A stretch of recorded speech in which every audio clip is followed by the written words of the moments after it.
বন্ধু তোর আপন জনা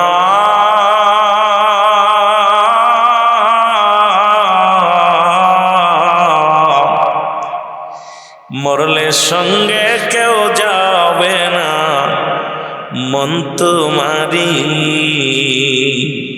গো সেদিন শূন্য হাতে একলা পথে দিবে তোমায় বিদায় করি দেখ নাম ঝক মারিয়ে দুনিয়াদারি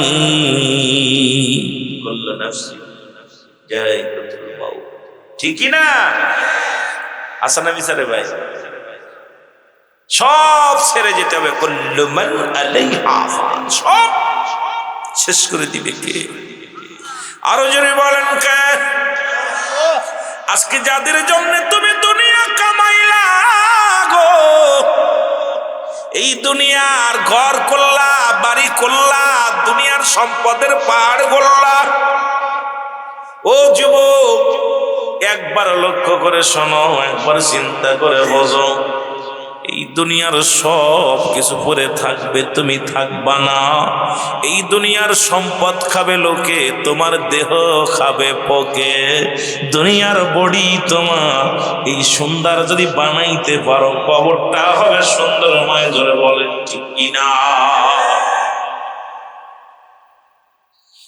একটা কথা আমার মনে পড়ে গেল যেহেতু বললাম কুল্লু মান আলাইহা সব শেষ করে দিবে যদি বলেন কে মাহফিলটা হয়তো ঘন্টা দেড়েক পরে এটাও শেষ হইবে এক বছর পরে মাহফিল করবো এক মাস আগে প্রস্তুতি কত সুন্দর বসে বসে সবাই চিন্তার দ্বারা কত কষ্ট করে মাহফিল সাজাইছে এই ঘন্টা দেড়েক পরে এক ঘন্টা পরে দেড় ঘন্টা পরে মাহফিলও শেষ এইরকম দুনিয়া 40 বছর 80 বছর 50 বছর হায়াত পায়া এড়ারে শেষ করব মিনিটের ভিতরে শেষ হইব কখন যে চলে যাব গভীর মনোযোগ আমার মুসলমান বাবারা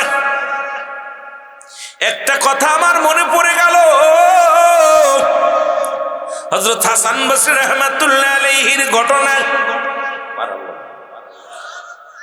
নাম কি হযরত হাসান বসরি রাহমাতুল্লাহ আলাইহি উনি মুসলমান জগৎ বিখ্যাত একজন আল্লাহর মাহবুব বান্দা উনি একবার মুসলমান শহরে গেলেন এবার মক্কা গেলেন মক্কা শরীফে গেলেন বা ইরাকে গেলেন একটা শহরে গেলেন হাসান বসরি রাহমাতুল্লাহ আলাইহি উনি যখন শহরে গেলেন উনি দেখতে পারলেন একজন দোকানদার এমন ভাবে কথা বলতেছে কাস্টমারের লগে বলে আহেন আমার মালের এক নাম্বার আমার মালের উপরে মাল নাই আমার কাপড়ের উপরে কাপড় নাই এলাকার মধ্যে সব দোকানদারের চাইতে ভালো মাল আসেন ধরেন খুব আপ্যায়ন করতেছে এবং এমন কাজ বলতেছে সব কিছু 2 নাম্বার আমার 1 নাম্বার হাসান বসরি রাহমাতুল্লাহ আলাইহি এবার মক্কা মদিনায় চলে গেলেন রাসূলের পাকের রওজা জিয়ারত করে আবার দেশে ফিরলেন আবার 2 বছর পরে আবার সেই মার্কেটে গেলেন যা দেখে দোকানদার বসে আছে কোনো কাস্টমারকেও ডাকে না কাউকে ডাকে না হাসান বসরি রাহমাতুল্লাহ আলাইহি দোকানদারের কাছে সালাম বিনিময় করে বলে আসসালামু আলাইকুম দোকানদার ও দোকানদার ভাই দোকানদার বলে ওয়ালাইকুম আসসালাম কয় বাইরে আমি 2 বছর আগে দেখছিলাম আপনাকে কাস্টমারকে ডেকে ডেকে কথা বলেন মেয়ে ছেলে নাই বেপরদা নাই পর্দা নাই তাদের সঙ্গে কতই না কৌশল বিনিময় করেন নিজের কাপড়ের প্রশংসা করেন নিজের মালের প্রশংসা করিয়া কেউ তাদের ধরায়া দেন আজকে দেখি আপনি নীরবতা পালন করে বসে আছেন বলে ভাই হাসান বসরি রাহমাতুল্লাহ আলাইহি শোনেন এই আল্লাহ আমারে বাঁচিয়েছে 2 বছর আগে একদিন ছিল আমার আমি যে বিয়ে করেছিলাম যে বিবিটারে সেই বিবিটা ছিল দুনিয়া লোভী দুনিয়ার মধ্যে শুধু সম্পদ ছাড়া অর্থ ছাড়া কিচ্ছু বুঝতো না দুনিয়ার মধ্যে এমন একটা বিবি আমি বিয়ে করেছিলাম আজ 2 বছর আগেই আমার বিবি মারা গেছে। এই বিবি যখন আমি কম টাকা নিয়ে বাড়ি যাইতাম আমার সঙ্গে হট্টগোল শুরু করে দিত। আমি যখন টাকা পয়সা রোজগার কম করতাম সেদিন আমার সঙ্গে সারা রাত ঝামেলার মধ্যে কেটে যেত। কারণ এই বিবি ছিল দুনিয়া লোভী মানুষ। দুনিয়া দুনিয়া দুনিয়া। এই বিবির সুখ খুশি করার জন্যে আমি কাস্টমারকে ডেকে ডেকে বেচা কেনা করতাম। ওইরকম বেগানা নারীও দোকানে ডেকে আনতাম আর মানুষকে ধোকা দিয়ে বেচা কেনা করতাম। এরপরে আমার স্ত্রী যখন মারা যায় আমি আবার বিবাহ করি।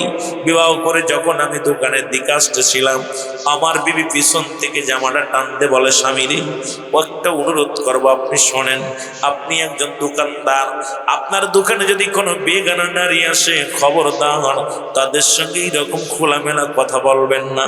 আপনার কাছে অনুরোধ করি, আমার লাভের প্রয়োজন নেই, আপনার কাছে অনুরোধ করি, আমার ভালো খাবারের প্রয়োজন নেই, আপনি আমার সারাদিন পরে 1 মোটা খাবার দিবেন, এটা হালাল খাদ্য খাওয়াইবেন। আপনার কাছে একটা মাত্র দাবি, যদি যেদিন ইনকাম করতে পারেন, যেদিন আনতে পারেন সেদিন খাবো, না আনলে না খাবো, তবু যেন নাফরমানি আল্লাহর সঙ্গে না করি, হারাম কাজ কবুল মুসলমান পৃথিবীর মধ্যে ও মুসলমান ধোঁকাবাজির যেন না করেন, দুনিয়ার মধ্যে যেন প্রতারণার শিকার না কাউকে করেন। ও আমার স্বামী, আপনার কাছে একটা মাত্র দাবি, দুনিয়ার কোনো সুখ সৌন্দর্য, দুনিয়ার কোনো ধন দৌলত আমার প্রয়োজন নাই, কারণ আমাকে ফিরে যেতে হবে আল্লাহর কাছে। ওই আমলগুলো আপনি 5 ওয়াক্ত সালাত আদায় করবেন, আপনি ঈমান নিয়ে থাকবেন, আমাকে ঈমান নিয়ে থাকতে দিবেন না আমার স্বামী। এরপর থেকে আল্লাহর কসম করে বলি, আমি দোকানে আসি কোনো কাস্টমারকেও ডাকি না। পৃথিবীর কোনো বেগানা নারী যখন আমার দোকানে আসে, উলঙ্গ বেহায়াপনা নারীগুলো, তাদের কাছে আমি মাল বিক্রি করি না। কারণ আমি সেদিন থেকে, যেদিন আজ থেকে আমি হারাম, সেদিন থেকে আমি হারাম উপার্জন করি একমাত্র আমি একটা আল্লাহওয়ালা নারী পাওয়ার জন্যে, এই আল্লাহওয়ালা বিবি পাওয়ার জন্যে। আজ 2টা বছর আমার ভাগ্য পরিবর্তন হয়ে গেছে, কারণ আল্লাহ রাব্বুল আলামিন আমারে দয়া করেছে, রহমত দান করেছে। ও হাসান বসরি রাহমাতুল্লাহ আলাইহি, এই বিবির দুনিয়ার কোনো লোভ নাই, এই বিবির দুনিয়ার কোনো সৌন্দর্যের লোভ নাই, এই বিবির দুনিয়ার কোনো বালাখানার লোভ নাই। এর একটা মাত্র লোভ আছে, সে আমল করে আর নাজাত কেমনে পেতে হবে, সে আমল করে আল্লাহর নৈকট্য হাসিল করবে কেমনে, সে আমল করে জান্নাতে যাবে কেমনে, এই চিন্তা ভাবনা তার অন্তরের ভিতর আছে। জোরে জোরে চিল্লায় বলা যাবে না মারহাবা। অধিকাংশ পুরুষ নষ্ট আজকে কিসের জন্য? বিবির কারণে। লুবি মায়া মানুষ আর বেপরদা মেহে মানুষ। যদি একটা বিগ হাউস জুইটা যায় কপালে, যত বড় হুজুর হোক, হুজুর একদম সাইজ করে ফেলে, ঠিক কি না? আপনারা কইতে পারেন, আমরা কইতে পারি না, আমরা বয়া বয়া চোখের পানি ছেড়ে কান্দি, আর কি কাল্লা মরিস তাই যাবো। বউ ছাড়লেও বিপদ না, আমরা আপনারা তো পিটাইতে পারেন, আমরা পিটাইলেও দোষ। হুজুর মানুষ বউ পিটাইতেছে, কি দুর্নাম কথা কয় না রে। কয় ইমাম সাহেব বউ পিটাইছে, পারবো? মান সম্মান সব যাই, এই কথা কয় না কেন? আপনারা পারলে 2 থাবা মারবেন, আমরা মারলেই বিপদ। হুজুর কত বড় বদ, ওয়াজ করে বেড়ায়, ইমামতি করে, আবার বউ পিটায়, কথা কয় না, কথা কয় না। এই জন্যে 5টা গুণের নারী বিয়ে করতে বলছে ইসলাম। কয়টা গুণের? জোরে বলেন কয়টা? আমরা আস্তে আস্তে আলোচনায় যাই, কষ্ট হচ্ছে আপনাদের। কয়টা গুণের? 5টা গুণ। নাম্বার 1, 1 নাম্বার হলো ইসলাম বলে নারী বিয়ে করো। কোন 5 শ্রেণীর নারীকে বিবাহ করার কথা বলেছে? 1 নাম্বার হলো সতীত্বর আমানতদারি। ও যুবক, 1 নাম্বার হলো সতীত্বর আমানতদারি। আজকে বাংলাদেশে কয়টা মেয়ে পাওয়া যাবে? আজকে আপনার থানায় খুঁজে কয়টা পাওয়া যাবে? মামাতো ভাই, খালাতো ভাই, ফুফাতো ভাই সর্বনাশের মূল, যাদের চেহারা দেখা হারাম। মামাতো ভাইয়ের চেহারা দেখা হারাম, খালাতো ভাইয়ের চেহারা দেখা হারাম, ফুফাতো ভাইয়ের চেহারা দেখা হারাম, চাচাতো ভাইয়ের চেহারা দেখা হারাম। আজকে যদি এই ওয়াজ করি, কয়টা বাড়ি পর্দার আছে একটু হিসাব করে মিলাইবেন। আমি হুজুর, আমার মেয়ে যাই ল্যাংটা বেপনা অবস্থায় স্কুল কলেজে, আমি হুজুর মানুষ, আমার মেয়ে চলে বেপরদা পুরুষের সঙ্গে। সুতরাং এই দুঃখ লইয়া আজকে ওয়াজ হয়, এত প্রতিনিয়ত আলোচনা হয়, মাহফিল হয়, আমাদের নিজের পরিবর্তন হয়নি, ইমানের পরিবর্তন হয় না। নয়, জাতির পরিবর্তন হয় নাই। কারণ একটা হলো এই 5 শ্রেণী নারী আমরা পাই নাই। 1 নাম্বার হলো সতীত্বর আমানতদারি, একমাত্র স্ত্রী ব্যতীত অন্য কোনো স্বামীর কাছে যায়, অন্য কোনো পুরুষের কাছে যায় নাই। একমাত্র স্ত্রী ব্যতীত মুসলমান অন্য কোনো নারীর কাছে যায় নাই। এখন যদি বলে হাত উঁচা কর, কয়টা মানুষ সতীত্ব আছে আল্লাহ রাস্তা, হয়তো এখানে 2-4টে ভালো থাকতে পারে, বাকিগুলো সর্বনাশের মূল। জোরে বলেন ঠিক কিনা? এই যুব সমাজের উদ্যোগে মাহফিল খুব খেয়াল। আমি আস্তে আস্তে যাইব, কষ্ট হয় যদি হাত উঠাইতেছি না, লজ্জা পাবি না। কারণ হলো যুবক বয়সী ইবাদত। নবীজি নিজে ওয়াদা করছে, যদি কোনো ব্যক্তি 2টা জিনিস আমার কাছে জামিনদার থাকবো, আমি নবী তার হাত ধরে জান্নাতে নিব। 1 নাম্বার হলো 2 গালের মধ্যবস্তু, জিহ্বা, এটারে কন্ট্রোল করতে হবে। 2 নাম্বার হলো 2 পায়ের মধ্যবস্তু, যেটা লজ্জাস্থান, পুরুষলিঙ্গ স্ত্রীলিঙ্গ। এই 2টা জিনিস অপচয় করবে না, কন্ট্রোল রাখবে। রাসূলুল্লাহ হাত ধরে জান্নাত। সুবহানাল্লাহ বলেন। রাখছেন নি কন্ট্রোল? এই 2টা কন্ট্রোল আছেন কার কার? একটু হাত উঠান। 2টা কন্ট্রোল করতে পারেন নাই। আমি পারিনি, আপনি পারেন কেমন? আমি পারিনি, আপনি পারেন কেমন করে? এই কই আছেন? এখন চিটাগাং ঘুরে বেড়াচ্ছে, মিথ্যার কারখানা আটকাইছে। কি ভাই, সত্য না মিথ্যা? কথা বলেন। মিথ্যার কারখানা আইয়াও এখন। আর এইটা এমন অবস্থা। আবার যদি বলেন এখন যত বড় পীর সেবক, সে যদি বলে আমি ল্যাংটা ছবি দেখি না, আমি গোটের বদ চোর।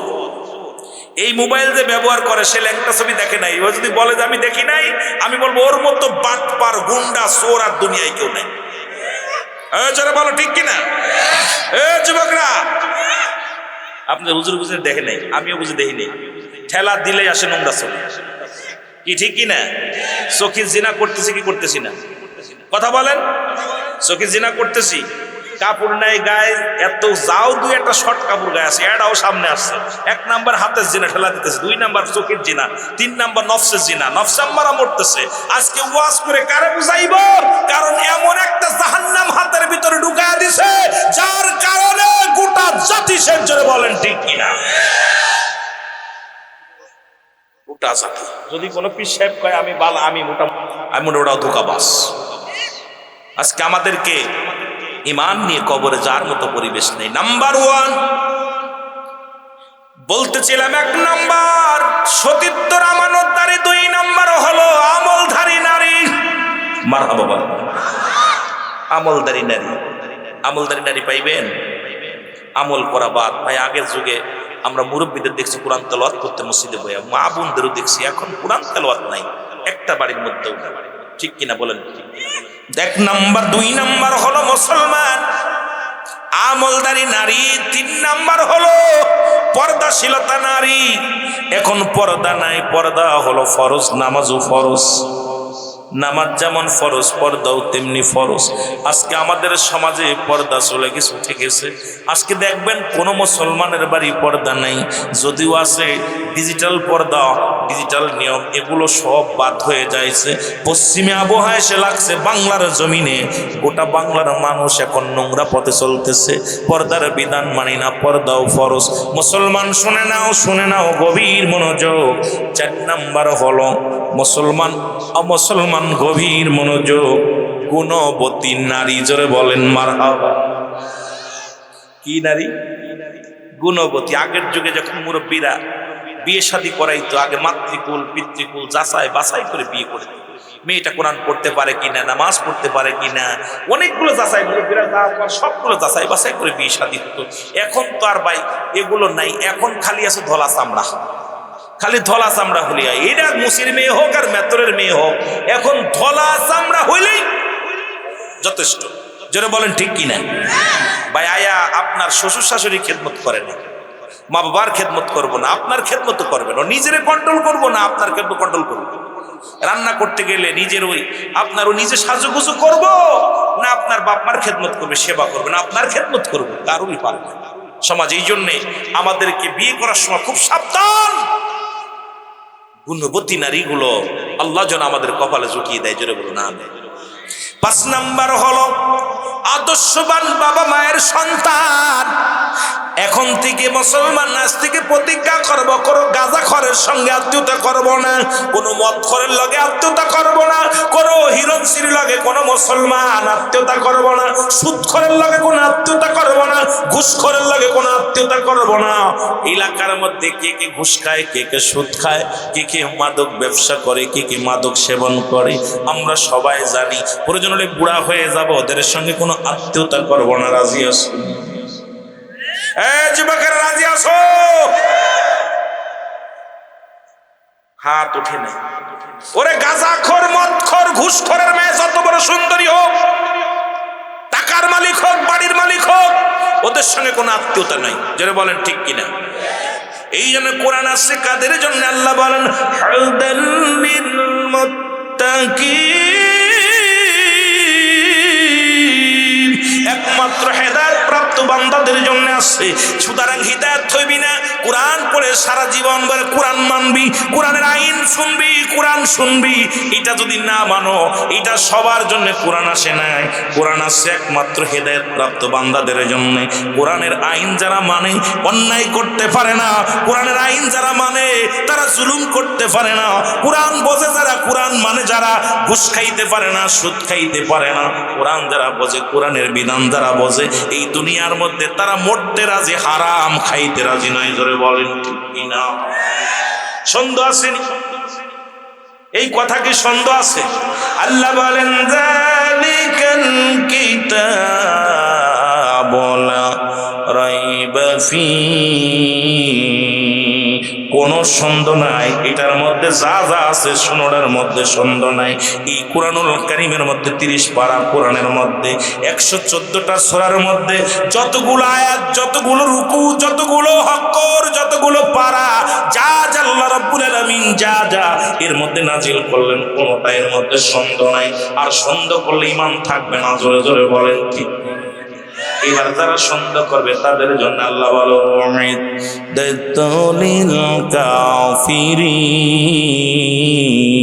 ওই কাফের বেঈমান মুনাফিকদের জন্য আমি আল্লাহ প্রস্তুতি করে রাখছি 7টা জাহান্নাম। কয়টা? কয়টা? কিটা কিটা যাবেন? আপনি যাবেন? পাশায় 2টা বাড়ি মারলে সোজা হইবে। রাগ করেন না, রাগ করেন না, না বুঝলে তুই তো না। জাহান্নাম তৈরি করছে কাফের, মুশরিক, বেঈমান, ধোঁকাবাজ তাদের জন্য। আর আমি তো আপনাদেরকে একটা ছোট্ট আয়াত দিয়ে শুরু করছি কোরআন থেকে মুমিনের জন্য প্রস্তুত রাখছে 8টা জান্নাত। আমি আপনাদেরকে জান্নাতি মানুষ বলেই শুরু করছি ওয়াজ, কারণ আমরা জান্নাতে যাব, জান্নাত জাহান্নামে যাইতে চাই। যারা বলেন চাই, আহা বড় কষ্ট।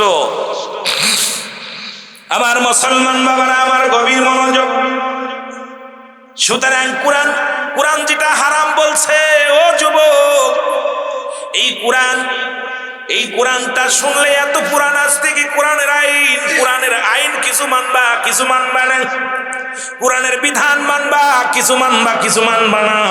কোরআনের আইন দিয়ে দেশ পরিচালনা করেছিলেন হযরত উমর ফারুক রাদিয়াল্লাহু তাআলা আনহু। জোরে জোরে চিল্লায় বলা যাবে না মারহাবা?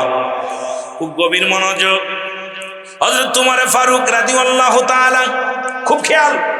এত ওয়াজ করতাম না, একটা আয়াতের তাফসীর করলে, একটা আয়াতের শান নজুল ব্যাখ্যা বিশ্লেষণ করলে আমার রাত শেষ। খলিফা হযরত ইসলামের দ্বিতীয় খলিফা হযরত উমর ফারুক রাদিয়াল্লাহু তাআলা আনহু। জোরে বলেন মারহাবা। কারণ আমার নবীজি বলে গেছেন, আমি যখন দাঁড়াবো আমার পরে দাঁড়াইবে কে? আমার পরে দাঁড়াইবে হযরত আবু বকর সিদ্দিক রাদিয়াল্লাহু তাআলা আনহু। যখন আবু বকর থাকবে না, তখন ওই জায়গা দাঁড়াবে কে? হযরতে মুসলমান হযরত উমর ফারুক রাদিয়াল্লাহু তাআলা আনহু। যখন উমর থাকবে না, এই জায়গাটা পূরণ করবে কে? খলিফা মুসলমান হযরত উসমান গনি রাদিয়াল্লাহু তাআলা আনহু। যখন উসমান থাকবে না, ওই জায়গাটা দাঁড়াবে কে? ওই জায়গা দাঁড়াবে হযরত মুসলমান হযরত কে? আলী রাদিয়াল্লাহু তাআলা আনহু। জোরে বলেন মারহাবা। যেমন আজকে বক্তা উঠেছে, প্রথম ওয়াজ করছে নূর আলম ভাই, উনি উঠে গেছে, উনার জায়গা পুরা করছে হযরত উমর ফারুক ভাই। উমর ফারুক ভাই যখন উঠে গেছে, মুসলমান আসছে কে? হযরত আবুল কালাম আজাদ ভাই। আবুল কালাম আজাদের পরে আসছে কে? রুহুল আমিন সিদ্দিকী ভাই। সুতরাং একটার পরে একটা পুরাণ হচ্ছে। তদ্রুপ রাসূল বলে গেছেন, আমার পরে কে বসবে, ওই জায়গাটা কে বসবে। এবার ইসলামের দ্বিতীয় খলিফা হযরত উমর ফারুক রাদিয়াল্লাহু তাআলা এই কোরআনটারে কেমনে মানতো, কোরআনটা দিয়া কেমনে দেশ পরিচালনা করেছে শুনেন মুসলমান, শুনেন। খলিফা হযরত উমর ফারুক রাদিয়াল্লাহু তাআলা উনার 22টা তালি কাপড়ের মধ্যে কয়টা? জোরে বলেন কয়টা? 22টা তালি কাপড়ের মধ্যে, একটা দুইটা তালি নয়, 22টা তালি লাগাইছে কাপড়ের মধ্যে। 40টা দিনার, স্বর্ণের ইট মোহর নিয়ে উনি ছদ্মবেশে রওনা দিলেন দেখার জন্য। দেখিছি আমি উমর যে কোরআন দিয়ে দেশ পরিচালনা করতেছি, এই কোরআনের আইন কজন মানুষ মানে। একটু ছদ্মবেশে উনি রওনা দিয়ে গেলেন। দিনের রাত্র 24 ঘন্টা হাঁটতে হাঁটতে উনি ক্লান্ত হয়ে গেলেন, সাথে কেউ যায় নাই, একা একা রওনা দিছেন। কোনো সিকিউরিটি নাই, কোনো পুলিশ নাই, কোনো প্রশাসন নাই, আর্মি নাই, র্যাব নাই, কোনো বন্দুকধারী লোক নাই। যিনি অর্ধ পৃথিবীর শাসক, মুসলমান শোনো, যিনি ইসলামের শাসক, এত বড় একজন জবরদস্ত, যিনি এমন একজন নেতা, তার কোনো সিকিউরিটি লাগে না, তার কোনো মুসলমান প্রশাসন লাগে না। আর আমার দেশের খুদে মস্তানদের, মুসলমান দুর্নীতিবাজদের ডজন ডজন ডজন ডজন লাগে মুসলমান সিকিউরিটি। কারণ যখনই দেখবেন ওই লোকটার পিছে বেশি সিকিউরিটি, চিন্তা করে এটা বেশি বড় দুর্নীতিবাজ। জোরে বলেন ঠিক কিনা? দুর্নীতিবাজদের বেশি সিকিউরিটি লাগে, ঠিক কিনা? যুবকেরা জোরে বলো ঠিক কিনা? তোমাদের ওয়াজ করবো, কারণ যুবক বয়সে জান্নাতি মেলা ওয়াজ আছে। রাসূলের অসংখ্য সাহাবী, যুবক সাহাবী। একদম ধীরে ধীরে যাবো, তোমরা এরকম ভালোবাসা দিবে। একটু আলোচনা কষ্ট হচ্ছে, বেশি সময় আলোচনা করবো? হ্যাঁ, জোর আছে আপনাদের, জোর আছে, ইমানি বল আছে। আমার ভাইরা, আমার বন্ধুরা, আমার খলিফা হযরত উমর ফারুক রাদিয়াল্লাহু তাআলা যাইতে যাইতে দেখে যে একজন বকরি লালন পালন করতেছে।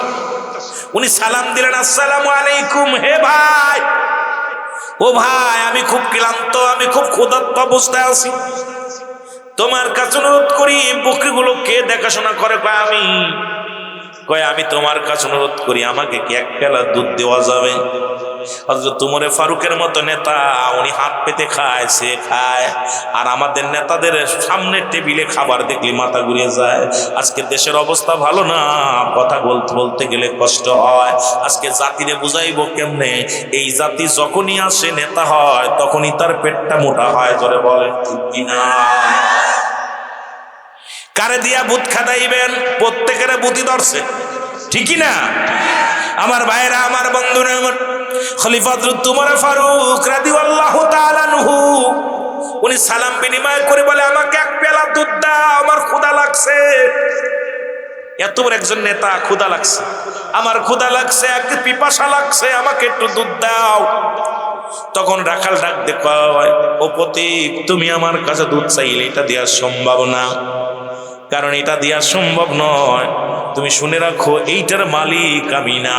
সুতরাং এই পশুগুলো আমি বিচরণ করি, দেখাশোনা করি, বিনিময়ে হাদিয়া পায়। এইটার রাখাল আমি, সুতরাং এই বকরির মালিক। এখান থেকে 30 মাইল দূরে তার বাড়ি। জোরে জোরে চিল্লায়া বলা যাবে না মারহাবা। চিন্তা করছেন? আর যে দেশের রাখ মুসলমান, আমার দেশে পিয়নের হয় 5 তলা বাড়ি। কয়তলা? মিথ্যা কথা। পিয়নের কয়তলা? পিয়নের 5 তলা বাড়ি। আল্লাহ আমাকে ইন্ডিয়া নিয়েছে, বড় বড় অফিসার গুলো সাইকেল চালায় তারা অফিস করে। আমার দেশে পিয়ন, এর মুসলমান, তাদের প্রাইভেট ছাড়া চলতে পারে না। আমার দেশে একজন মুসলমান, ও মুসলমান শুনে নাও, আজকে একজন স্টাফ, 3rd ক্লাসের একজন স্টাফ যদি হয়, তার বাড়ি গাড়ির মালিক হয়ে গেছে, আসে কই থেকে? বুঝি আসে না। জোরে বলবেন ঠিক কিনা? কত বড় দুর্নীতিবাজ, ঠিক না? কত বড় দুর্নীতিবাজ। আমার বাবারা, আমার বছর গভীর মনোযোগ। খলিফা হযরত উমর ফারুক ডাক দেখো, রাখাল, তুমি আমার একটা উপকার করো, আমি পিপাসায় বড় কাতর হয়ে গেছি, আমাকে এক পেলা দুধ দাও। তোমার মালিক তো দেখছে না, দহন করে দাও। কয় তুমি একটা চোর। বন্দি নেতারে বলতেছে, এত বড় যিনি খলিফা, মুসলিম মিল্লাতের খলিফা, ইসলামের দ্বিতীয় খলিফা, তিনি ক্ষমতাধারী মানুষ, তারে বলতেছে তুমি একটা চোর, তুমি আমারে চুরি করা শিখাও। আমার মালিকের হুকুম ছাড়া এক পেয়ালা তো দূরের কথা, 100 টাকা দুধু আমি তোমার দিতে পারবো না। ওমরে ফারুক ডাক, দেখো রাখাল, আমি খুব ক্ষুধার্ত অবস্থা আছি, আমি চলতে পারি না, হাঁটতে পারি না, আর চলার মতো পরিবেশ নাই, তুমি একটু দুধ দিয়ে আমারে ঠান্ডা করো, কলিজাটা বাঁচাও, আমি বড় কষ্টের মধ্যে আছি।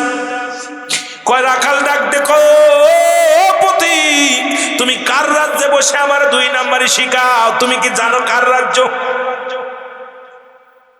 এবার বলে, কার রাজ্যে তুমি বাস করো তুমি জানো না? হযরত ওমর ফারুক কয়, কার রাজ্য? কয়, জানো না, এটা উমরের রাজ্য। সুতরাং খলিফা হযরত ওমর ফারুক কোরআনের আইন চালু করেছে, কোরআনের আইন, কোরআনের বিধান মানে, সুতরাং কোরআন দিয়ে দেশ পরিচালনা করে। যদি হযরত ওমর ফারুকের গুপ্তচর জানতে পারে আমি তোমার এক পেলা দুধ দিছি, আমার গর্দান যাবে, আমার গর্দান চলে যাবে। আমার মা চাকরি বড় জিনিস না, আমার গর্দান কেটে ফেলবে। কারণ খলিফা ওমরের মতো শাসক ইতিপূর্বে আমরা আর দেখি নাই। ধরে বলেন মারহাবা। রাখাল বলতেছে, তুমি আমার বাড়ির মালিকের বাড়ি 30 মাইল দূরে যে চাই নিয়ে আসো। এখন উমরে ফারুক বলতে, বাজান এত তো যাও সম্ভব না, পানি খাইতে যাইতে যাই অনুমতি আনতে আনতে শেষ হয়ে যাবো, একটু দাও। দেখো তুমি কি জানো কার রাজ্যে দাঁড়ায় তুমি ঘুষ শাস্তেছো? আমারে এই রাজ্য পরিচালনা করে খলিফা হযরত ওমর ফারুক। যদি জানতে পারে তার গুপ্তচরেরা, আমার তো গর্দান নিয়ে নেবে। কারণ কোরআনের আইন, আমি আমার মালিকের সম্পদ মালিকের অজান্তে কাউকে দিয়া দিব, এইটা শুনতে পারলে 1 নম্বরে আমার গর্দান যাবে। আর আমার দেশের বাইতুল মালের মাল আজকে এমপি মন্ত্রী মিনিস্টার যা আছে ভাগযোগ করে খায়। জোরে বলেন ঠিক কিনা?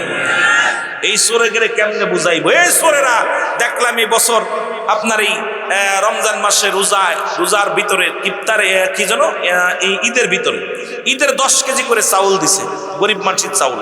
এই চোরেরা সেখানতে 3 কেজি চুরি করছে। আরে চোর মাথায় টুপি আছে, মাথায় টুপি, দাড়িও আছে, লম্বা লম্বা দাড়ি, পাঞ্জাবি গায়ে, চোরে দিতেছে দেখলাম 7 কেজি কইরা, 6-8 কেজি কইরা। আমি আশ্চর্য হয়ে গেলাম, কত বড় চোর!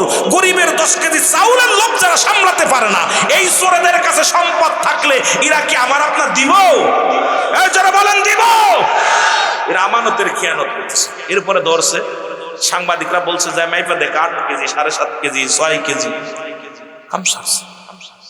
আমি আশ্চর্য হয়ে গেলাম যে গরিবের এই গরিব মানুষ বছরে মাত্র 10টা কেজি চাউল আহা সরকার থেকে বরাদ্দ করছে। এরাও আমার দেশের চেয়ারম্যান মেম্বার চুরি করে, ঠিক কিনা? এরাম চোর যদি একটা ইউনিয়নের চেয়ারম্যান হয়, এরাম চোর যদি একটা ওয়ার্ডের হয়, তাহলে দেখবেন মোটামুটি আমরা ধনী হয়ে যাব, ঠিক কিনা? আহা, তোর কাছে চাইছে কিনা? তোর কাছে চাইছে কিনা? তোর লাগে তুই একা খা। গত পরশুদিনকে দেখলাম গোপালগঞ্জে আপনার এক পুকুরের মধ্যে প্রায় 10,000 লিটার না কত লিটার তেল পুকুরের মধ্যে ভরে ভরে থুইছে। আমি কদিন আগে নওগাঁ ওয়াজ করতে গেলাম, নওগাঁতে মাহফিল করে, রাতের অন্ধকারে দেখি সব লাইট বন্ধ করে তেল দিতেছে। কথা বলছেন? আমার তো গাড়িতে তেল নাই, তেল একটা পাম্পেও দিচ্ছে না। চিন্তা করলাম, মনে হয় এটা গেলে যাই বাতি অফ করে করে সব বেরোল পড়তেছে। গেলাম, আমার একটা হুজুর দেওয়া যেত, আমি কেটে দিচ্ছেন। আমি এখন এই মোবাইলটা বের করছে, ছবি তোল। হুজুর এদিকে আসেন, কোয়ালিটি নিয়েছে। কথা বুঝছেন?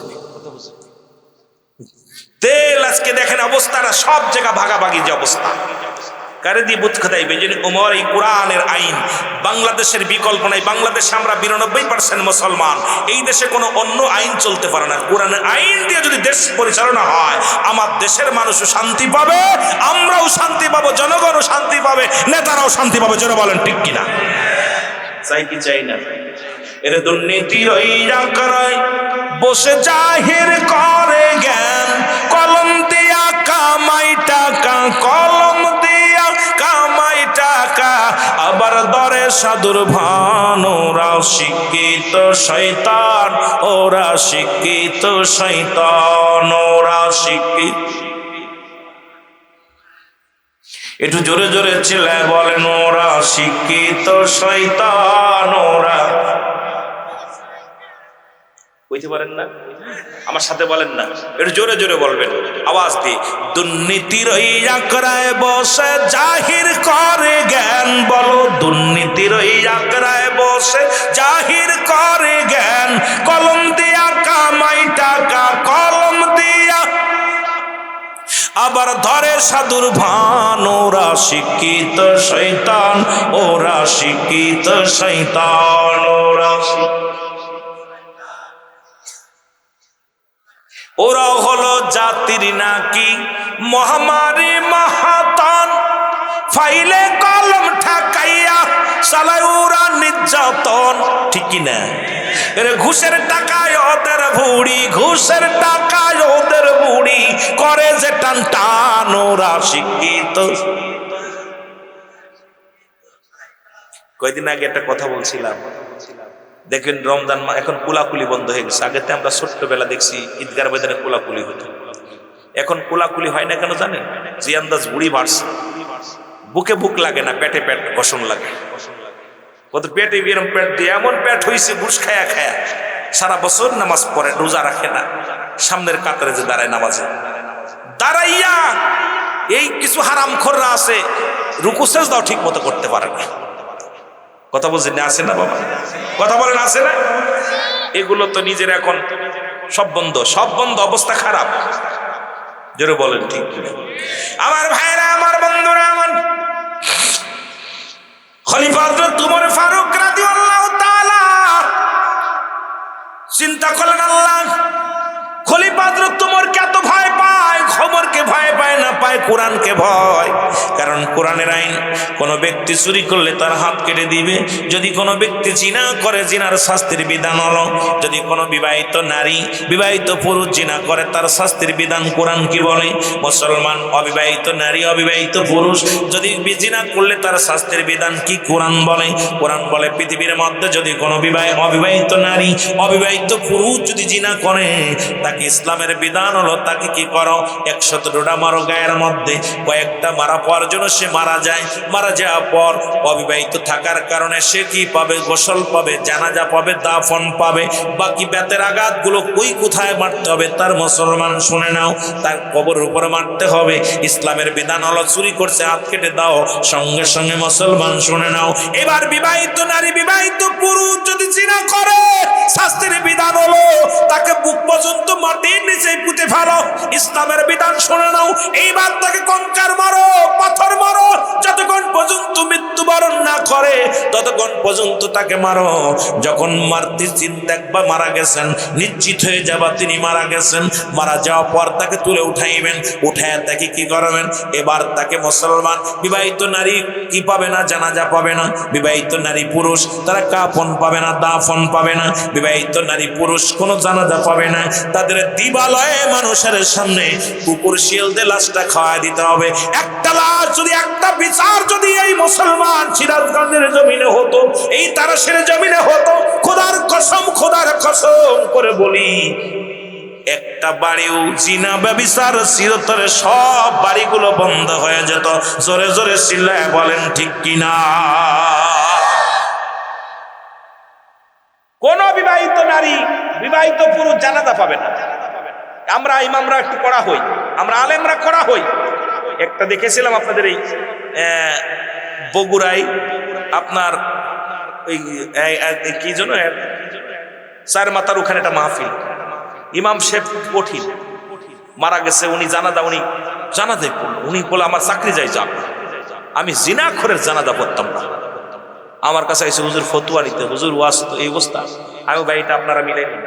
হুজুর আগে ফতুয়া দেন, ফতুয়া দিছে ইমাম শেখ, হুজুর প্রয়োজন আপনি পড়ান, আমি কারণ আমি চাকরি চলে যাই, চাকরি ভয় করি না। প্রয়োজন আল্লাহ আমাকে চোখ দিছে, ভ্যান চালায় খাবো, রিক্সা চালায় খাবো, আল্লাহ মাঠে কাজ করে খাবো, তবু জিনাখোর, চগলখোর, সুদখোর, ঘুষখোর। এরপরে আমি দেখলাম ওনার ইমানটা মজবুত আছে।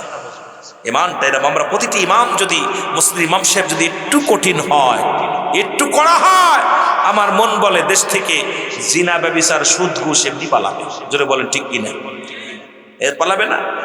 এখন সুদখোর যদি হয় মসজিদের সভাপতি, তাহলে তো একেবারেই নাই আমাদের কোনো গতি। জোরে কোন ঠিক কিনা? সুদখোর ঘুষখোর এরা হচ্ছে মসজিদের সভাপতি।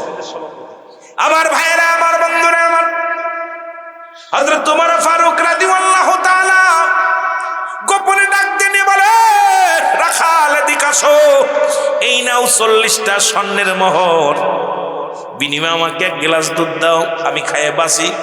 হযরত ওমর ফারুক দেখছে না, হযরত ওমর ফারুকের গুপ্তচরও দেখছে না, তোমার মালিকও দেখছে না, তুমি ধনী হয়ে যাবা, তোমার বিনিময়ে 40টা মোহর তোমাকে দিলাম, এটা নাও।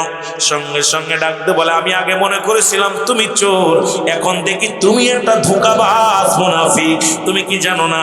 আরে হযরত ওমর না দেখলো, আমার মালিক না দেখলো, এই উমরের মালিক, আমার মালিকের মালিক, আমার মালিক আমার আল্লাহ কি দেখছে না? চিন্তা করছেন? একজন রাখালের ঈমান, একজন সাধারণ রাখাল হযরত ওমর ফারুককে বলতেছে, হে পথিক, তুমি আমার গোপনে ঘুষ দিতেছো, তুমি তো মুনাফিক, তুমি মুনাফিক, তুমি আমাকে গোপনে গোপনে দাও। এটা আমার আল্লাহ দেখছে, তো আল্লাহর কাছে যেতে হবে না? ওমর ফারুক রাদিয়াল্লাহু তাআলা বলে, ভাই মনে কিছু করো না, তুমি যে আমারে চোর বললে মেনে নিলাম, কিন্তু আমারে মুনাফিক বললা, কারণটা কি? কারণটা কি? বলছে, তোমার এই জন্যই মুনাফিক বললাম, তুমি আমার গোপনে ঘুষ দিতেছো, সুতরাং তুমি মুনাফিকই করতেছো, এটা আমার আল্লাহকে ভয় করো। এ পথিক, তোমাকে দেখে তো মনে হচ্ছে তুমি মুসলমান, কিন্তু তুমি গোপনে আমারে ঘুষ দাও। আর এখন গোপন না অফেনে ঘুষ নিচ্ছে। জোরে বলেন ঠিক কিনা? গোপনে না অফেনে নিচ্ছে। আমার ভাইরা, আমার বন্ধুরা, খলিফা হযরত ওমর ফারুক ডাকতে বলে, ভাই ঠিক আছে, আমার ভুল হয়েছে, তোমার কাছে ক্ষমা চাই। হযরত ওমর ফারুককে এত বড় একজন নেতা, তাকে মুনাফিক বলে গালি দেয়, তাকে চোর বলে গালি দেয়। হযরত ওমর ফারুকের রাগ নাই। আর আমার দেশে নেতার যদি একটু বলা যায়, দেখা যায় পরের দিন মামলা হয়ে গ্রেফতারও হয়ে যায়। জোরে বলেন ঠিক কিনা? এত বড় খলিফা, তিনি তখন প্রতিনিধিত্ব করতেছেন, তারপরও তাকে মুনাফিক, চোর, বাটপার যা বলছে, মুখে আসছে তা বলতেছে, কিন্তু ওমর রাগে নাই, চুপ করে বসে আছে। যার হযরত ওমর ফারুক যে রাস্তা দিয়ে যায়, সেই রাস্তায় 40টা দিন পর্যন্ত শয়তান ভয়তে ঢোকে না। সেই উমরের মতো মানুষ খালি কোরআন মানার কারণে, কোরআন বুঝার কারণে ধৈর্য ধরে পড়ে আছে। এবারে ডাক দিয়ে বলে, ও রাখাল, তোমার কি জীবনে কোনো চা পা নাই? বলে, শুনে নাও পথিক, আমার দুইটা জিনিস আমি চাই, যদি আমার আল্লাহ পুরা করে। একটা হলো নাম্বার ওয়ান হলো আল্লাহ যেন আমার ইমানের সঙ্গে মৃত্যু দেয়, যেন আমার মরণ যন্ত্রণা আমার রব্বি কারীম আমারে কমায় দেয়। পৃথিবীর মধ্যে 3টা বিপদ,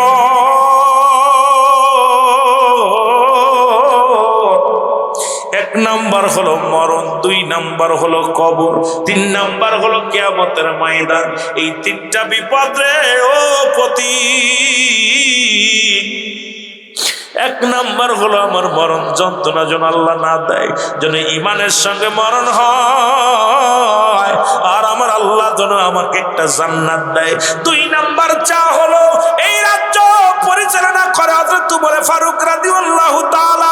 আমার জীবনের সব, যার ভয়ে ঘুষ চলে না, যার ভয়ে সুদ চলে না, যার ভয়ে জিনা ব্যভিচার হয় না, সেই ওমর ফারুককে যদি আমি জীবনে এই 2 নম্বরে দেখতে পারতাম, তাহলে আমার জীবনে আর কোনো চা ছিল না। এই 2টা জিনিস চাই। হযরত ওমর ফারুক হাত উঠায় বলে, আল্লাহ, ও আমার আল্লাহ, এই রাখালকে তুমি ইমানের সঙ্গে মৃত্যু দিয়ে দিও, আর আল্লাহ তুমি একটা জান্নাত দিয়ে দিও। রাখাল ক্ষিপ্ত হয়ে বলে, চোর, তুমি আমার জন্য দোয়া করো, তোমার দোয়া কবুল হইব? তুমি তো মুনাফিক মুসলমান, তোমার দোয়া কি কবুল হইব? তুমি আমার জন্য দোয়া করো। ওমর ফারুক এবার বলে, ভাই তুমি আমার যাই বলো রাগ করো, তোমার জন্য দোয়া করে গেলাম।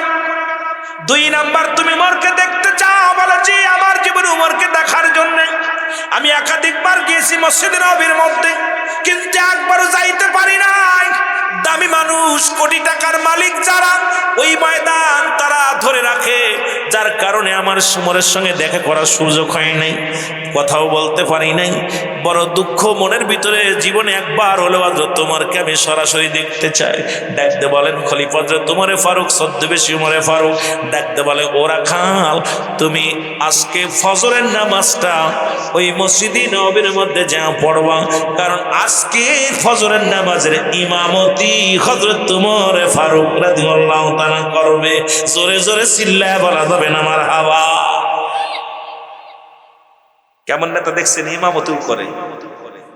আর আমাদের দেশের নেতাদের যদি কই ভাই জানাজার নামাজ পড়েন দি, 6 বা কয়টা আপনার 6 তাকবীর 25 তাকবীর দিয়ে দিব, 3 তাকবীর দিয়ে দিব।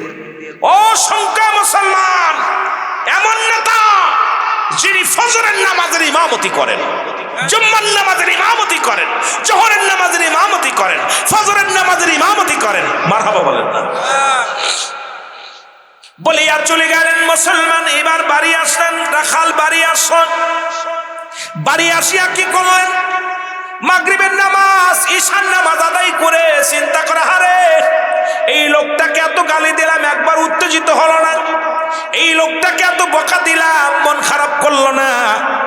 এই লোকটা যে এত ভালো মানুষ, এই লোকটার মতো ভালো মানুষ আর জগতে পাওয়া যায় না মনে হয়। লোকটা আর জানতেন, যা বলেছে মিথ্যা বলে নাই। আমি আজকে ফজরের নামাজ মসজিদে নববীর মধ্যে যেয়ে পড়ব, আর হযরত ওমরকে দেখবো। যেহেতু লোকটা বলেছে, যদি দেখা হয় তাহলে আমার জীবনটা বড় ধন্য হয়ে যাবে। উনি কি করলেন? ঈশার নামাজটা আদায় করে রওনা দিলেন। গুটি গুটি পায়ে রওনা দিয়ে চলে গেলেন মসজিদ নববীর মধ্যে। এবার উনি গেলেন যখন রাত গভীর, দেখেন এমন সময় মুসলমান তাহাজ্জুদের নামাজ ওই মসজিদের ভিতরে দেখে দাঁড়ায় দাঁড়ায় হযরত ওসমান গনি রাদিয়াল্লাহু তাআলা তাহাজ্জুদের নামাজ আদায় করতেছেন। ও মুসলমান নামাজ পড়তেছেন, আযান তখন হয় নাই, উনি নামাজ পড়ে বসে আছেন। এমন সময় আযান দিল, মুয়াজ্জিন আযান দিল। আযান দিলে হযরত ওসমান গনি রাদিয়াল্লাহু তাআলার কাছে যাইয়া ওই মুসলমান কি বসলেন, এবার উনি মোস্তাখাল যে বসলেন।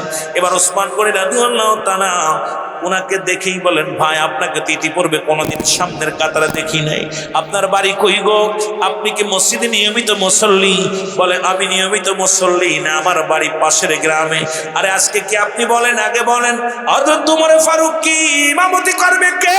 আজকে ফজরের নামাজের ইমামতি করবে কে?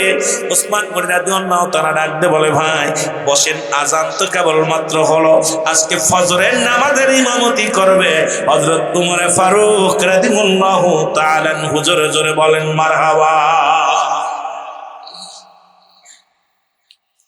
ওমরে ফারুক ওদেরকে বলছে, ভাই ওমরে ফারুক নামাজ পড়তে কি খবর? আমার জীবনের শখ, ওনাকে একটু দেখবো।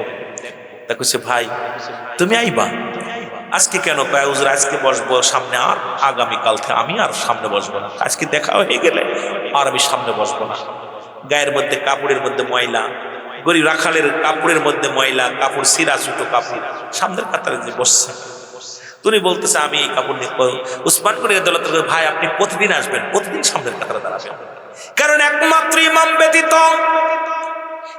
ব্যতীত মসজিদের মধ্যে কারোর জায়গা নির্ধারিত নয়। আজকে আমাদের দেশে অসংখ্য মসজিদের মধ্যে যা দেখবেন, ইমামের জায়গাও ব্যতীত, ইমামের জায়গা থাক আর না থাক, সভাপতির জায়গা, সেক্রেটারির জায়গা, হাজী সাহেবের জায়গা নির্দিষ্ট আছে, জায়নামাজ পড়া আছে। মুসল্লিরা দাঁড়ায় গেছে মসজিদের মধ্যে নামাজি, কিন্তু জায়নামাজ খালি রয়েছে। ইমাম জিগায়, ইমামরে জিগায়, ইমাম সাহেব এনে কেউ দাঁড়াবেই নেই। এখানে দাঁড়াইবে মেম্বার সাহেব, চেয়ারম্যান সাহেব, এখানে দাঁড়াইবে কোন সাহেব? এখানে দাঁড়াইবে মুসলমান এমপি সাহেব, এখানে দাঁড়াইব কি মুসলমান ফাঁকা আছে? এখানে দাঁড়াইব মসজিদের সভাপতি। দেখা যায় সভাপতি আসে না, দেখা যায় জায়গাটা পুরো খালি রয়েছে। জোরে জোরে চিল্লায় বলেন ঠিক কিনা? অসংখ্য মসজিদে জায়নামাজ পেরে রাখছে, যেন বাপদাদার সম্পদ আল্লাহর ঘর ভাগ করে নিছে। ওই জায়গার কেউ দাঁড়াবে না, ওখানে হাজী সাহেব দাঁড়াবে। আর হাজী সাহেব দাঁড়াইতে, এই ইমাম সাহেব নামাজ জায়নামাজে কে দাঁড়াইছে? ইমাম এখন নতুন মানুষ, কয় হুজুর হাজী সাহেব আপনি তো আসেন নাই, দাঁড়িয়ে গেছে, আমি পরে আসি, তাই বলে আমার জায়নামাজ কেউ দাঁড়াবে?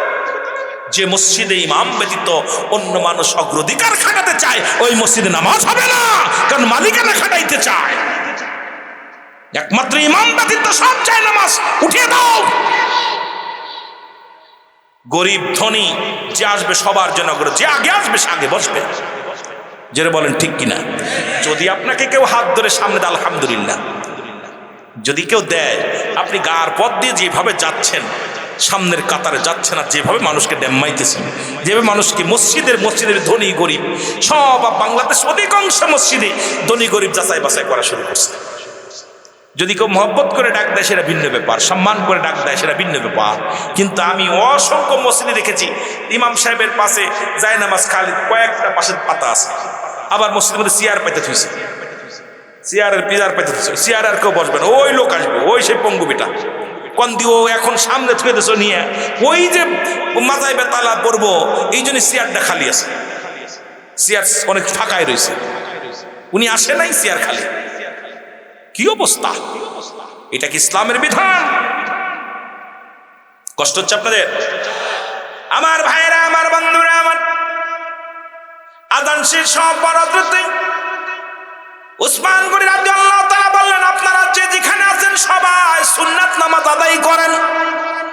সুন্নাত নামাজ সব আদায় করে বসলেন। ফরজ নামাজের সময় হয়ে গেল। হযরতে খলিফা হযরত ওমর ফারুক রাদিয়াল্লাহু তাআলা উনি মসজিদের মধ্যে প্রবেশ করলেন। লোকজন উঠে দাঁড়াইলেন নামাজের জন্য। আর ওনাকে দেখেই এবার রাখাল বারে বারে বলে আল্লাহু আকবার, আল্লাহু আকবার, আল্লাহু আকবার। লোকজন বলে কি হলো, তুমি আল্লাহু আকবার দাও, কারণ কি? এখনো তো নামাজ ইমাম সাহেব শুরু করে নাই। ইমাম সাহেব নামাজ দাঁড়ায় যদি সূরা কিরাত ভুল করে তাহলে তুমি তাকবীর দিবা, কিন্তু তুমি আগেই তাকবীর দাও, কারণটা কি?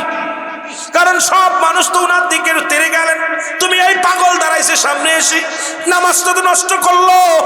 সব লোকজন যখন উনার দিকে তেড়ে গেলেন, হযরতে খলিফা হযরত ওমর ফারুক বুঝতে পেরেছে সেই পাগলটা আসছে। ডাকতে বলে, ভাই আপনারা শান্ত হন, নামাজ শেষ করে আমি ফয়সালা দিব, তার আগে না, কারণ নামাজটা আগে সুন্দরভাবে সময় হয়ে গেছে, আদায় করে নেন। জোরে জোরে চিল্লায় বলা যাবে না আমার হাওয়া ভক্তি হয়ে গেছে, এখন আদায় করেন, তারপরে সমাধান দিব। কিন্তু রাখালের তো মনে মনে এই সুর বেটা, সেই গুন্ডা বেটা নামাজ পড়াইতে ঘটনা ডাকে। এবার যখন মুসলমান ডাকতে বলেন, ভাই সবাই নামাজ শেষ হয়ে গেল। হযরত ওসমান গনি রাদিয়াল্লাহু তাআলা ডাকতে বলে, ভাই আপনাকে ভালোবেসে কাছে বসতে দিলাম, আপনি এরকম তাকবীর দিলেন, আল্লাহু আকবার ধ্বনি দিলেন, কারণটা কি? বলে শোনেন কেন দিছি। গতকালকে এই লোকটার সঙ্গে আমার দেখা হয়েছিল, ওনার গায়ের মধ্যে কাপড়ের মধ্যে 22টা তালি ছিল, আর এই লোকটাই আমারে বলছিল দুধ দিতে বলেছিল, আমি দুধ দিই নাই। এরপরে আমার ঘুষ দিয়েছিল 40টা মোহর দিয়েছিল, এই মোহর আমি নিই নাই, কারণ উনি আমার একটা সুর, উনি একটা মুনাফিক মানুষ, উনি কেমনে ইমামতি করে আমার বুঝি আসে না। আমার হযরত ওমর ফারুককে আসবে না, ওনাকে দেখার জন্য আমি আসছি, উনাকে তো দেখার জন্য আসি নাই, আমি আসছি খলিফা হযরত ওমর ফারুককে দেখার জন্য। উসমান গনি রাদিয়াল্লাহু তাআলা ডাক, দেখো ভাই, তুমি যাকে চোর বলছো, তুমি যাকে মুনাফিক বলছো, উনি আর কেউ নয়, উনি হলেন আমাদের খলিফা, ইসলামের দ্বিতীয় খলিফা হযরত ওমর ফারুক রাদিয়াল্লাহু তাআলা। জোরে জোরে চিল্লায়া বলা যাবে না মারহাবা। কয় কি কোন? হ, যেটা সত্য সেটা বলছে। পরে উমরে ফারুক ডাকতে বলেন, ভাই গতকালকে এই হয়েছিল, এই হয়েছিল, এই শোনেন। তখন সঙ্গে সঙ্গে লোকটা বেহুশ হয়ে পড়ে গেলেন। আরে যার কথা শুনলে মানুষ থরথর করে কাঁপে, তাকে আমি গালি দিয়েছি, তাকে মন্দ বলেছি, একবার আমার দিকে চোখ পাকাই নাই, একবার আমার ধমক দেয় নাই, রাগ করেন নাই। আরে এমন খলিফা, আমি তাকে কি না জানতে কত কথা শোনায় ফেলেছি। সঙ্গে সঙ্গে হযরত ওমর ফারুক বুকের সঙ্গে জড়িয়ে ধরলেন, ধরে বলে, রাখাল রে, আজকে তুমি আমারে আজকে চোখ খুলে দিছো, আমার আর বুঝতে বাকি নাই। কারণ এই দুনিয়ার মধ্যে কোরআন যারা মানে জীবনেও ঘুষ খাইতে পারে না, দুর্নীতি করে না, এটা আমি প্রমাণ করেছি। আর ছদ্মবেশে যখন মহল্লার মধ্যে গিয়েছি, আমি নিজ চোখে দেখেছি একজন রাখাল হইয়া এই দুনিয়ার মধ্যে অর্থের লোভ করে নাই, গরিব মানুষের সম্পদের লোভ করে নাই, তার ইমানই জজবা, তার ইমানটা দেখে আমি খলিফা হযরত উমরে ফারুক বড় আশ্চর্য হয়ে গেছি। আমি আল্লাহর কাছে দোয়া করি, আল্লাহ আপ তোমাকে যেন একটা জান্নাত দান করে, আর তোমাকে দেখা, তোমাকে আমিও দেখেছি, তুমিও দেখেছো, আর এখন তুমি আমাকে প্রাণ ভরে দেখে নাও। জোরে বলেন মারহাবা। চিন্তা করছেন যে লোকটা এইভাবে ছদ্মবেশে, শুধু তাই নাই মুসলমান শুনে নাও, খলিফা হযরত উমর ফারুক একদিন রাতের অন্ধকারে ছদ্মবেশে উনি রওনা দিলেন। যা দেখলেন জিন্ন শূন্য একটা ঘর, এই ঘরের মধ্যে যা সালাম দিছে আসসালামু আলাইকুম আলাল বাইত, ঘরের ভিতরে কাজনি আযাব আলাইকুম আসসালাম। কয় ঘরের ভিতর থেকে এক মহিলা বাইরে আসলো, একটা মেয়ে ছেলে বাইরে আসলো, কাবু মহিলা, ঘরের ভিতরে বাচ্চারা কান্দে, অনাহারে আছে। হযরত উমর ফারুক রাদিয়াল্লাহু তাআলা ডাক দিয়ে কয়, মা তুমি ঘরের মধ্যেই ভাঙ্গাচুরো ঘরের মধ্যে বসে আছো, খাবার টাবার আসেনি ঘরের মধ্যে? কয় বাবার আজ 3 দিন আমি অনাহারে, 3 দিন খানা খাই না। খলিফা হযরত উমর ফারুক ডাক দিয়ে কয়, মা এটা কি উমর জানে? তুমি উমরের কাছে জানাইছো, কি উমর কি জানে? মহিলা কয়, পড়া পড়া উমর, তারে কেন জানাবো? সে তো আমার খলিফা, সে আমার খবর নেবে, আমি কেন তার কাছে যাব? আমি কি দায় ঠেকেছি তার কাছে যাব? চিন্তা করছেন? মহিলা বলতেছে, আমি কি দায় ঠেকছি রে তার কাছে যাব? আমি তার মুসলমান, শোনে নাও, সুতরাং তার রাজ্যে আমি বাস করি। যুবক, তারে কেন আমি খবর নিব? সে আমার কেন খবর নেই নাই? আমি আল্লাহর আদালতে মামলা দিলাম, ইয়াউমুল কিয়ামতের ময়দানে আল্লাহ যেন হযরত উমরকে না ছাড়ে। খলিফা হযরত উমর থরথর করে কাঁপন শুরু করেছে। কয়, বুড়ি মা, তুমি উমরের বিরুদ্ধে এত বড় অভিযোগ দিতেছো গো মা? উমরের কাছে তো যেতে পারতে, খবর দিতে পারতে। কেন খবর দিব? সে তো খলিফা, আমি তার রাজ্যে বাস করি, আমি তার প্রজা, সে আমার রাজা, কেন তার খবর নিব? সে আমার কেন খবর নেই নাই? আমার খবর না নেওয়ার কারণে আমি তার বিরুদ্ধে অভিযোগ করবো, আল্লাহর কাছে মামলা দিলাম। এমন সময় হযরত আলী রাদিয়াল্লাহু তাআলা মজলিসে হাজির হয়ে গেলেন। হযরত আলী রাদিয়াল্লাহু তাআলা এসে সালাম দেন, আসসালামু আলাইকুম আমিনুল মুমিনিন। যখন আমিনুল মুমিনিন বলে সালাম দিছো, ওয়ালাইকুম আসসালাম, বুড়িমা থরথর করে কাঁপন শুরু করেছে, বুড়িমা কাঁপা শুরু করেছে। খলিফা হযরত উমর ফারুক কয়, বুড়িমা তুমি কাঁপো কেন? কয়, বাবা রে, আমার ভুল হয়ে গেছে, তুমি যে উমর আমি বুঝতে পারি নাই, চিনতে পারি নাই। মা গো, বাবা গো, তুমি আমার ক্ষমা করে দিও, তোমার কত কথা শোনাই ফেলেছি। খলিফা হযরত উমর ফারুক বলে, মা গো, তুমি ঠিকই শোনাইছো, তুমি আমারে ঠিকই শোনাইছো মা। তবে শোনো, এবার খলিফা হযরত উমর ফারুক পকেট থেকে কিছু মোহর বাইরে করিয়া হাতের মধ্যে দিয়ে কয়, মা এগুলো রাখো, আর এই চামড়ার কাগজের মধ্যে লিখে দাও, আমি আল্লাহর আদালতে উমরের বিরুদ্ধে কোনো মামলা দায়ের করব না। কারণ আমি উমরের বিরুদ্ধে যদি তুমি মামলা দায়ের করো, আমি ধরা পড়ে যাব। আমার দেশের এমপি মন্ত্রীরা যেভাবে আত্মসাৎ করে, গরিবের হক যেভাবে আত্মসাৎ করে, এই কথাগুলো বলতে গেলে এমপি মন্ত্রী তো আছে, চেয়ারম্যান মেম্বার আছে, যেভাবে আত্মসাৎ করে সম্পদ, গরিবের হক গুলো আত্মসাৎ করে, আবার যদিও কিছু দেয়, দেওয়ার আগে এই মানুষগুলোর সঙ্গে এত রাব ব্যবহার করে, এত খারাপ ব্যবহার করে, এই মানুষগুলো চোখের পানি পড়ে, জোরে জোরে চিল্লায় বলেন ঠিক কিনা?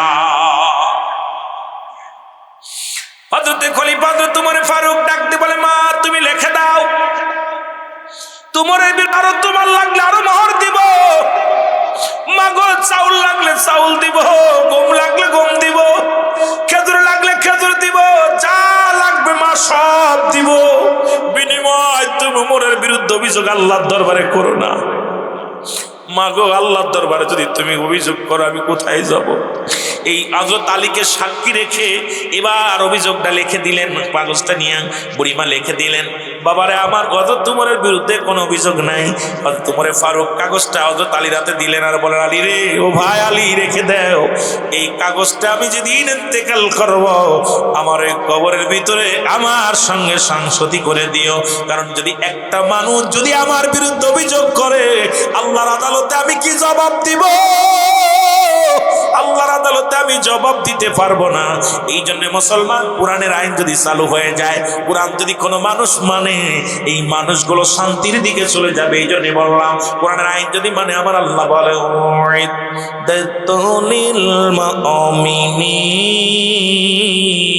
মুমিনদের জন্য, মুত্তাকিনদের জন্য আল্লাহ রাব্বুল আলামিন প্রস্তুতি করে রাখছে 8টা জান্নাত। জোরে জোরে বলেন মারহাবা। আর একটু জোরে চিল্লায় বল আল্লাহু আকবার। সুতরাং মুমিন হলেই জান্নাত, বেঈমান কাফের হলেই জাহান্নাম। ঠিক কি না? দুকাবাজি করবেন জাহান্নাম, শান্তি নামাজ পড়বেন, হালাল খাইবেন, সৎ পথে চলবেন, চরিত্র ঠিক করবেন, আল্লাহ জান্নাত রেখেছে, একটা নয় দুটি নয়, প্রস্তুতি করে রাখছি ইমানদারদের জন্য, মুমিনদের জন্য। একটা নয় দুটি নয়, 8টা জান্নাত। এই জান্নাতে যদি যেতে হয় নামাজ ছাড়া যাবে না, এই জান্নাতে যদি যেতে হয় মিথ্যা বলা যাবে না, এই জান্নাত যদি পেতে হয় সগলখুরি করা যাবে না, বাটপারি করা যাবে না, গুন্ডামি করা যাবে না। পৃথিবীর মধ্যে মুসলমান, শুধু তাই নয়, আপনারা একটা আলোচনা হযরত উমর ফারুকের কথা শুনেছেন। মুসলমান হযরত উমর ফারুক আর একদিন রাতের অন্ধকারে যখন রওনা দিলেন, প্রতিমধ্যে দেখে ঘরের মধ্যে বাচ্চারা কান্নাকাটি করে। হযরত উমর ফারুক সালাম দিলেন, আসসালামু আলাইকুম মা। বলে ওয়ালাইকুম আসসালাম। কয় মা গো, ও মা, দেখলাম অনেকক্ষণ আমি তোমার ঘরের দরজায় দাঁড়িয়ে আছি, দেখি বাচ্চারা কান্নাকাটি করে, তুমি শুধু রান্না করো, রান্না করো। ওই পানি টাকবাক টাকবাক করে, তাদেরকে সান্ত্বনা দিলে বাবা রান্না হলে খাবার দিব। তোমার বাচ্চাগুলো কাঁদতে কাঁদতে ঘুমায় পড়লো। মা, মা গো, তোমার সন্তানগুলো ঘুমিয়ে গেল কাঁদতে কাঁদতে, তুমি তাদের খানা দিলা না। খলিফা ওমর বলে, বাবা আমি উমর ফারুকের রাজ্যে বাস করি, আমার ঘরে কোনো খাবার নাই, আমার বাচ্চারা খোদার যন্ত্রণায় কাঁদতেছিল, আমি পাথর, পানির মধ্যে পাথর দিয়া জ্বালাইতেছিলাম, এই পাথরগুলো টকবক টকবক করতেছিল। এ বাবা, ও বাবা, আমি মা, দুঃখিনী মা, আমি দুঃখিনী মা, তোমারে কি বলবো। কারণ সন্তানেরা খানা চাইতে চাইতে ঘুমিয়ে পড়েছে, এই পাথর তো খানা হবে না। আমি ওমরের রাজ্যে বাস করি। কয় মা গো দাঁড়াও। এক দড়ি দৌড়াইছে বাড়ি চলে, মুসলমান তোর মালে যায় ডাকতে, কও মুসলমান শোনো, আসলাম রে, আয় তাড়াতাড়ি আয়, বাইতুল মালের দরজাটা খুলে দে। বাইতুল মালের দরজা খুলে দিলেন। আসলাম রে, আমার এই আটার বস্তাটা আমার মাথায় উঠাইয়া দে। আসলাম বলে, হুজুর আপনি কি বলেন, আপনি নিজের মাথায় আটা বহন করবেন? আসলাম রে, আরে আমার রাজ্যের একটা মানুষ না খেয়ে আছে, আমার রাজ্যের মানুষগুলো আল্লাহর কাছে আদালতে মামলা দেয়, আমি কি জবাব দিব রে? আসলাম, আটার বস্তাটা আমার মাথায় উঠাই দে, তাড়াতাড়ি উঠাইয়া দে। আসলাম মাথায় উঠাইয়া দিলেন। বলে, হুজুর আমি নি। কয় না, আমার নিতে দে, আমার বুঝা আমার কাছে দে। আরে কেমন নেতা, কেমন প্রতিনিধি, কেমন জনপ্রতিনিধি রে মুসলমান, কেমন খলিফা, নিজের বস্তা, আটার বস্তা ঘাড়ে নিয়ে উনি রওনা দিলেন। ও যুবক বাবারা আমার, শুনে নাও, এবার ঘরের মধ্যে যাইয়া ডাকতে বলে, মাগো এই নাও আটার বস্তা নাও, আজ তোমার সন্তানদেরকে রুটি বানিয়ে খাওয়াও, আগামীকাল উমরের রাজ্যে যাবো, আমি ওখানে থাকবো গো মা, তোমারে বইলে একটু বেশি করে দিব, কারণ তোমার বাচ্চারা অনেক হারে আছে মা, তুমি যাবা, তোমার ব্যবস্থা করে দিব। মহিলা দোয়া কর, আল্লাহ হযরত উমর ফারুক যদি খলিফা না হয়ে এই লোকটা খলিফা হতো, যদি হযরত উমর ফারুক যদি প্রতিনিধি না হইয়া এই যুবকটা হতো, আল্লাহ এরা কেন প্রতিনিধি করো না, এরা কেন খলিফা করো নাই। পরের দিন মহিলা গুটি গুটি পায়ে যখন মুসলমান রাজ দরবারে গেলেন, খলিফা হযরত উমর ফারুক দেখে সেখানে মুসলমান বসে আছে, রাশিয়ারে মুসলমানরা সিংহাসনে বসে আছে। মহিলা দেখে থরথর করে কাঁপন শুরু করেছে, কারণ এই সেই যুবক, আমি কি বলেছিলাম, আরে এই পুরো উমর ফারুকের সামনে আমি কত গালি দিলাম, মন্দ বললাম, কিন্তু জান্নাতি মানুষ। আমরা শুধু সগীরা গুনাহ করি নাই, পদে পদে করেছি কবিরা গুনাহ, নামাজ ছেড়ে দিয়া কবিরা গুনাহ গো। কি গুনাহ? এখন যদি বলি সালাত কয়জন আদায় করেছেন, মাশাআল্লাহ তিনের এক অংশ উঠবো না। নামাজ ছেড়ে দেয়া কবিরা গোনা, মিথ্যা বলা কবিরা গোনা। যদি বলি মিথ্যা বলা কবিরা গোনা, যদি বলি ভাই কজন মিথ্যা কথা বলেন, হয়তো এখানে 90% উঠবো মিথ্যাবাদীর লোক। ও যুবক, গভীর মনোযোগ, বেগানা নারীর সঙ্গে দেখা দেয়া কবিরা গোনা গো। এখন যদি এই ওয়াজ করি, বাংলাদেশের 90% আলেমের চাকরি যাবে চলে। কারণ যাদের সঙ্গে বিয়ে করা যায় তাদের সঙ্গে দেখা করা হারাম, যাদের সঙ্গে বিয়ে করা হারাম তাদের সঙ্গে দেখা করা যায়। আজকে আমার সমাজ অধিকাংশ আলেমের চাকরি চলে যাবে, অধিকাংশ অফিস আদালত করি নারী পুরুষ একত্রিত হইয়া। এখন যদি কোরআনের আইন মানো, কিছু মানবা কিছু মানবা না, এটা তুমি ইমানদার হইতে পারো না। কোরআনের একটা এত স্বীকার করলে ইমান থাকবে না। মুসলমান শুনে নাও, শুনে নাও, বেগানা নারীর সঙ্গে দেখা দিয়া কবিরা গোনা, বেগানা পুরুষের সঙ্গে দেখা দিয়া কবিরা গোনা। আল্লামা কুতুবী রাহমাতুল্লাহ বয়ান করে দুনিয়ার মানুষ শুনে নাও, এই গুনাহগুলো যদি মাফ করাইতে চাও, এই দুনিয়ার মধ্যে কোথাও যদি সংবাদ শুনতে পাও জান্নাতের বাগান, ওই জান্নাতের বাগান খানা আঁকড়ে ধরে খাস তওবা করে বান্দা যখন আল্লাহ বলে ডাক দেয়, আমার আল্লাহ রব্বুল আলামিন বান্দার জীবনের সব গুনাহ মাফ করে দেয়। জোরে জোরে চিল্লায় বলা যাবে না আমার হাবা। ক্লিয়ার করে নিবেন একবারে। ওয়াজ এত দূর থেকে বক্তা নিয়ে আইসা কথাগুলো, আমিও বাঙালি মানুষ, বাংলা ভাষায় কথাগুলো বলতেছি, খেয়াল করে। আল্লামা কুতুবী রাহমাতুল্লাহ বয়ান করে দুনিয়ার মানুষ আসমান থেকে জমিন পর্যন্ত গুনাহ করতে করতে ভরপুর করে ফেলেছে। ভিতর অনুশোচনা আইছে, আল্লাহ আমার কবরে যেতে হবে, আমার মরণ হবে। বান্দা যখন গুনার কথা মনে করে খাস তওবা করে আল্লাহ বলে ডাকছে, আল্লাহ, আল্লাহ কত বড় দয়ালু, আল্লাহ বলে ডাক দিছে, আল্লাহ আমার জীবনের শেষ মাহফিল, আমার জীবনের শেষ ঘন্টা। খাস তওবা করে যখন আল্লাহ বলে ডাক দেয়, আল্লাহ রাব্বুল আলামিন বান্দার জীবনের সব গুনাহ মাফ করে দেন। আর একটু জোরে। যেহেতু মানুষের মৃত্যু হয় দুইটা টাইমে গো, একটা হলো রাতের বেলা, একটা হলো দিনের বেলা। দিন শুরু করেছি মৃত্যুবরণ করি নাই, রাত শুরু করেছি এখনো মৃত্যুবরণ করি নাই। আগামীকাল ফজরের নামাজ পর্যন্ত বাঁচবো। আগামীকাল আপনার আমার জীবনে সূর্যোদয় হবে। তো বলতে পারেন, যদি বলেন পারেন, কারণ পরবর্তী সময় আপনারা আমার জন্য কি নিয়ামত বয়ে আনতেছে আপনি নিজেও জানেন না। জোরে বলেন ঠিক কিনা? পরবর্তী সময় আপনার আমার জন্য কি নিয়ামত বয়ে আনতেছে নিজেও জানেন না। যে কোনো মুহূর্তে মারা যেতে পারেন, ঠিক কি না? এই জন্য আমাদের কুষ্টিয়ার লালন কি বলে, তোর পিছে পিছে ঘুরছে সমান, কোন দিন গলায় পড়বে ভিড়ি, দেখ না মন ঝাঁক মারিয়ে দুনিয়াদারি। জোরে বলেন ঠিক কিনা?